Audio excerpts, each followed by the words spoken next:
صب لابو صالح قبلي.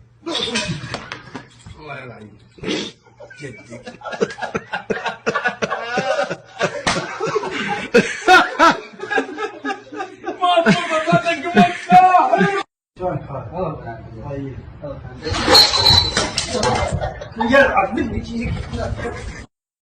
عادي ولا يبي رجل يوم